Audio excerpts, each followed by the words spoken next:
Inamin ng Government-Owned and Controlled Corporation na Technology Resource Center o TRC na may ilang mga mamabatas na tila suki ng mga questionableng non-government organization at foundation.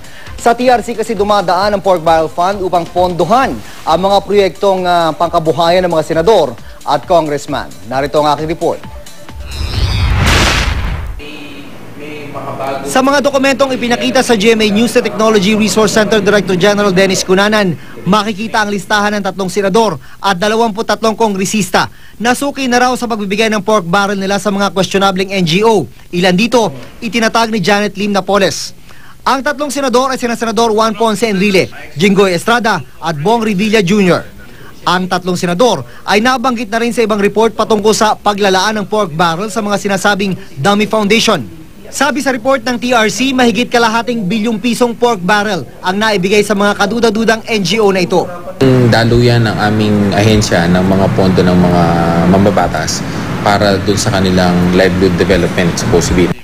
Nauna nang sinabi ni Estrada na di siya nagbibigay ng pahayag sa isyong ito.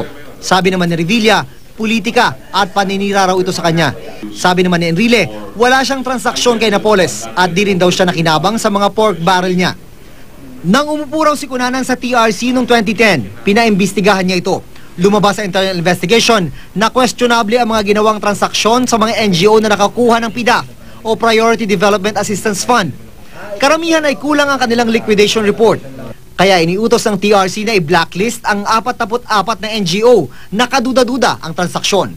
Kabilang dito ang 8 NGO na binanggit ng mga whistleblower na itinayo umano ni Napoles. Ang TRC o kilala rin noon sa tawag na Technology and Livelihood Resource Center ay isang government-owned and controlled corporation na ang mandato ay pagbibigay kaalaman at kagamitan na may kinalaman sa teknolohiyang pangkabuhayan at negosyo. Sabi ni Director General Cunanan, kapag aprobado na ng Department of Budget and Management ang proyektong natukoy ng isang mambabatas, sinusulatan agad ng mga mambabatas ang ahensya tulad ng TRC at doon sila mismo ang nagsasabi kung ano ang NGO na napili nilang bigyan ng pork barrel nila para ipatupad ang proyekto nila. Hindi naman daw ito pwedeng tanggihan ng TRC.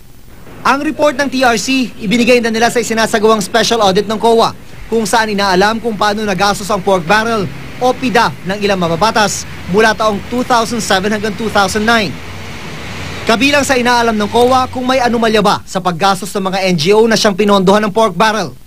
Kasama sa natumbok ng special audit ang 8 NGO na ito na itinayo ni Napoles at kung saan napunta ang 1.7 billion pesos na pork barrel ng ilang mambabatas. Itinanggi ni Napoles na siya ang nagtatag sa mga NGO na ito. Wala raw siyang naging anumang transaksyon sa gobyerno. Sa investigasyon ng COA, napansin nito na isa ang TRC sa kadalasang naglalagak ng pondo sa mga questionableng NGO o foundation. Ganon din ang National Agribusiness Corporation o NABCOR na nasa ilalim ng Department of Agriculture. Sa audit report ng COA noong 2009 at 2010, 14 na NGO ang pinondohan ng NABCOR sa halagang 400 million pesos. Mga NGO na kulang daw ang requirement para mabigyan ng pondo ng gobyerno at may problema rin sa liquidation. When we do the audit of the PDAF, we follow the money.